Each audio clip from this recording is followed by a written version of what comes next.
fast. Free doesn't always mean safe.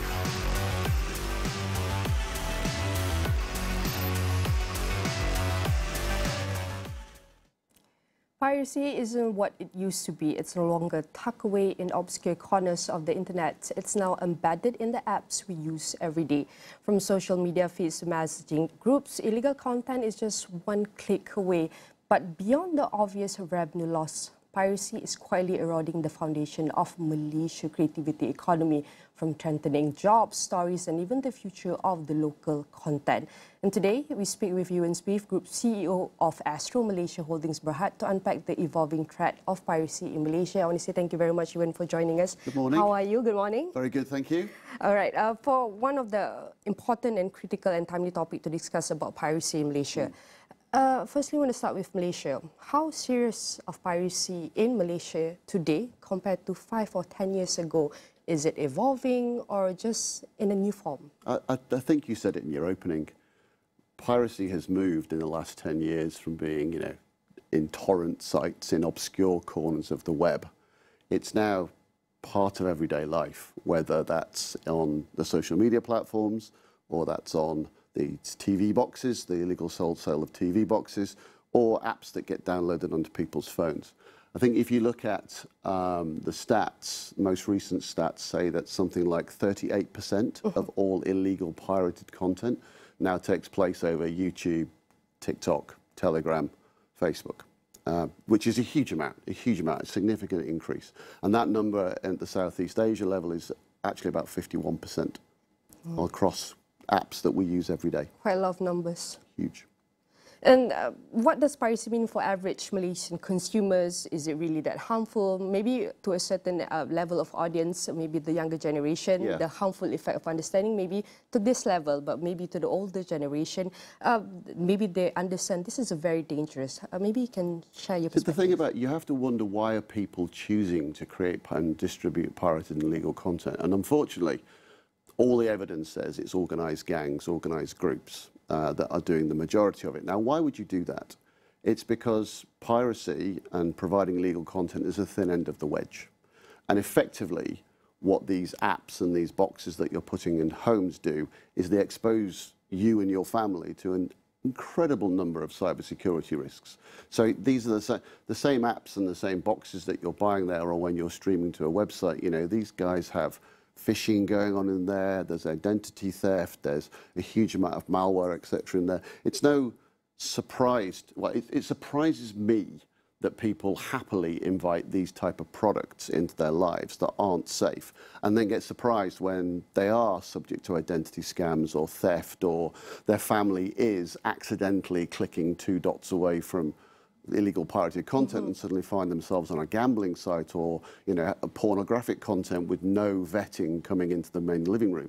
It's really, as I say, it surprises me how little people think that piracy as a real threat to them, their family and society. We understand the dangers of this starts from home, with the family, bringing the dangerous product into our home, but talking about piracy, is it affordability still the primary driver of piracy, or are the issue of access or convenience? I think if you go back in time, people would argue, well, the content is very expensive and it's very well controlled in certain ecosystems, and therefore we can't afford it, and therefore affordability was an issue. I think that's different today. I mean, if you look at Astro, for example, obviously we have our main Astro product, but we now have the Suka OTT app. Now, you can get all of Astro's entertainment content in that app for 13 ringgit a month. You can buy pay-per-view, you can buy any football match that you want in there.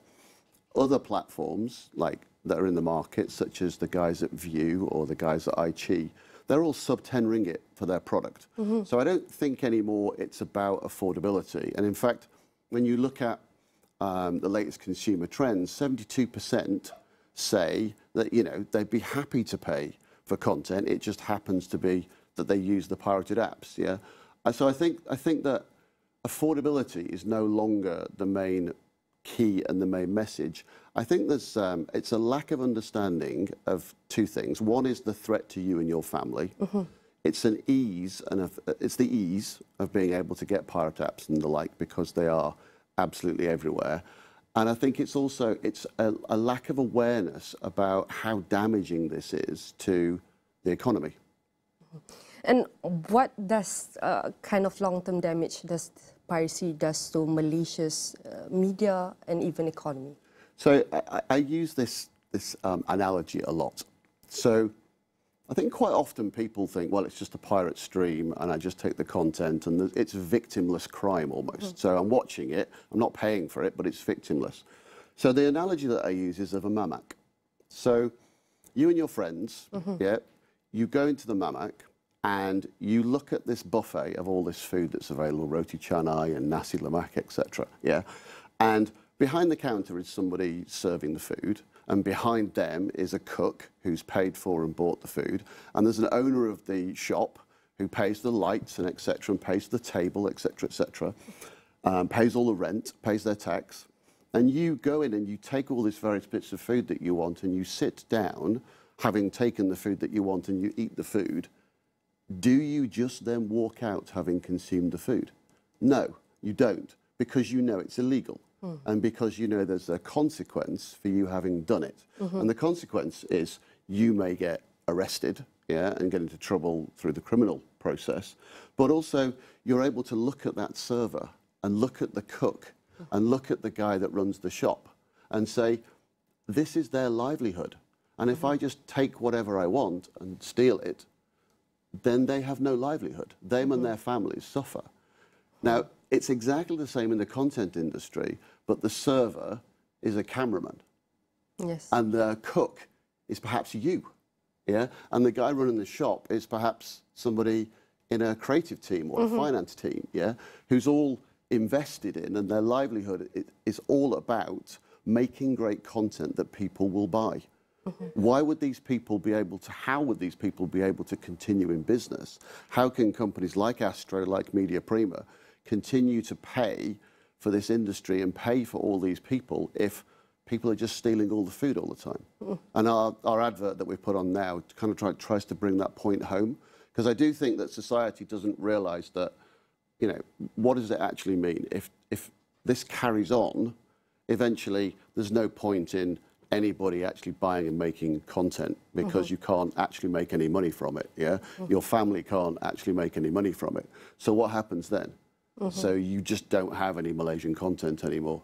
You just outsource basically, and it's the global OTT players, the Western OTT players, or the big guys, or the pirates themselves, that's the only place that content is available. Right. It's a really horrible future scenario, I think. And I just don't think people understand it, because they think there's no victim here. There's real victims. It's you, it's me, it's the guy that's there with the camera. It's not only affecting our profit of business and sales, it's also affecting our lives. Are we seeing meaningful results from anti-piracy technologies? Technology is a real arms race. So we are seeing some really good progress. We have a very big team here inside Astro that are constantly taking down. So for example, we took down 26,000 e-commerce links of people on the Shoppies and the Lazada and places like that selling the illegal product that allows people to get to illegal content. So there's various things that we're doing. In the technology space, in terms of knocking things out, we're making some progress, and there's been some changes to try and increase and improve the law in the recent Act update. But the pirates are good as well. And in an age of AI, they are getting faster and they are getting quicker. And while you have places like Telegram, where anonymity is the kind of like bedrock of the platform, actually being able to tackle and take those down is increasingly hard. But I think if you look, if you look, I think as Malaysia, we lag lots of other places in the world. So if you looked at the UK or Italy or Greece, or even closer to home, Singapore or the Philippines, there's things that they are doing regarding forcing the internet service providers to block access and to actually take more interest and to actually try and protect the ecosystem, the legal ecosystem. I don't think we're there yet in Malaysia. There's other parts of the world that are ahead of us in terms of how they're trying to tackle this real problem. As you mentioned, as we are not here yet, and we know you are the group CEO of Astro, there's a lot of commitment. Responsibility is not only your job or task to ensure that everybody is in line with their tasks, responsibility, and safe, but also you have to make sure all the policy, all the practices, legal response are also in place. Is the legal response to piracy, we can say, keeping pace with its evolutions? How? Look, we could do so much more. There's been some real progress in terms of enforcement. The police here in Malaysia do a fantastic job with us to actually drive enforcement. So every single week we are out taking out ISD sellers in the malls and taking out people that are illegally streaming in bars and hotels and the like. When I first came in country, I've been here over 5 years now, when I first came to Astro, the average fine we were being able to get when we pushed the illegal guys through the courts was around the 10,000 ringgit kind of mark. More recent cases where we've found, a commercial establishment streaming illegally, the biggest one that we've managed to secure so far is 220,000 ringgit fine. And I think at that level, you're starting to get people to think twice about whether it's a deterrent. But I think quite a lot of the time still, when the courts hand out the fines to people that are found selling these illegal products or running these illegal services, the fine isn't commensurate with what's actually taking place. So this 10,000 ringgit fine is a regular occurrence, and yet these guys are selling products that are going to try and steal people's identities, that are full of pornography, that are full of gambling, and they get away with a 10,000 ringgit fine.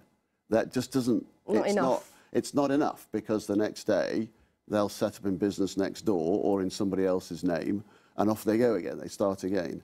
I think in other parts of the world, the fines and the sentencing is so much stronger, and that's what we push for here, to really try and protect our content. And I'm going to bring into our conversation to the regional. What makes piracy harder to combat in Southeast Asia compared to other regions? Look, I think there's three things. I think firstly, there's no real cross-border organisation that is able to drive enforcement here. So quite a lot of these pirates will be just over the border in Thailand. They're not all, we find them in Malaysia, but they're not all in Malaysia. They're perhaps in Thailand, perhaps even further afield. Jordan was one recent example.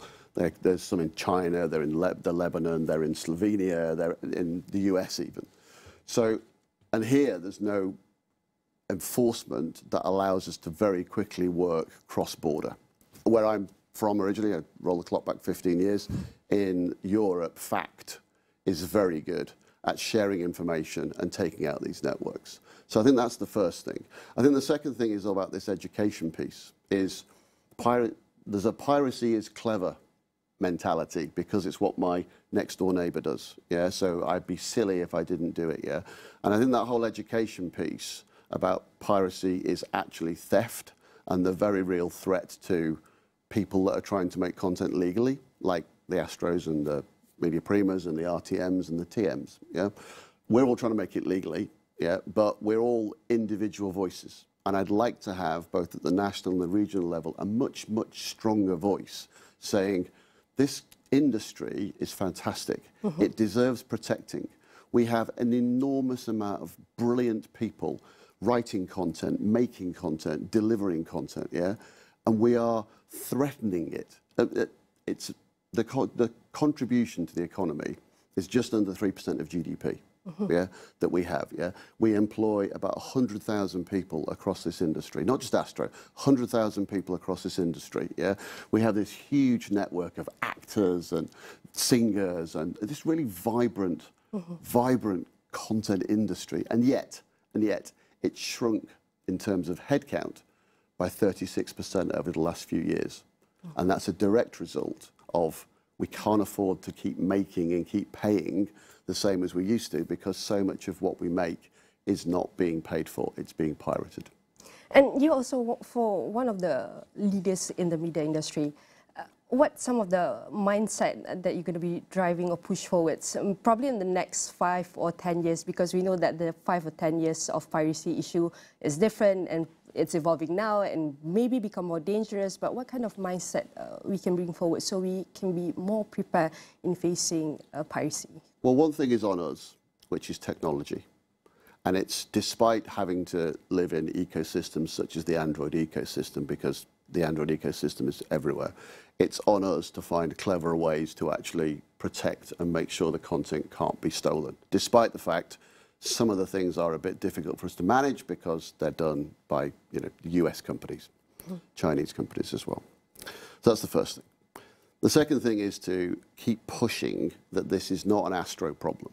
This is an industry problem. It's a society problem. If this carries on, we are just continuing to weaken the economy. And what does that mean? The next actor doesn't get to make their big break.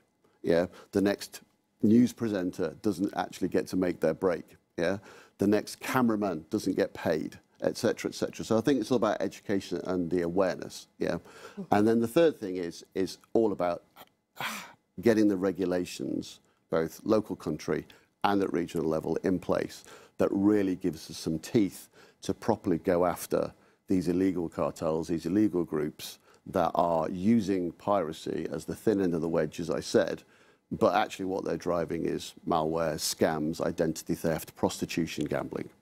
And there's so much information and so much evidence that says that's exactly what happens. Digital piracy is part of a much wider criminal ecosystem that I think the next 5 years is to help more people understand that just putting this on your phone or streaming it onto your computer or buying one of these TV boxes and plugging it into your broadband at home, it's crazy dangerous. Crazy dangerous. Crazy dangerous. And I would say honor and thank you for having you leading us, fighting against all type of piracy that we have all around the world. Again, I would say thank you very much for this insightful discussion. Euan Smith, the Group CEO, Astro Malaysia Holdings Berhad, and hope to see you again. And definitely all of our discussion here will be featured in astroonly.com and across all social media platforms. Please stay tuned with us as we'll be taking a short break and we'll be right back.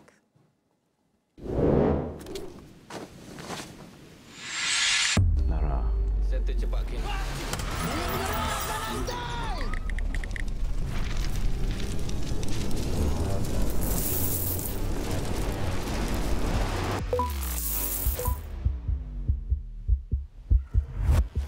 Digital hacking is spreading fast. Free doesn't always mean safe.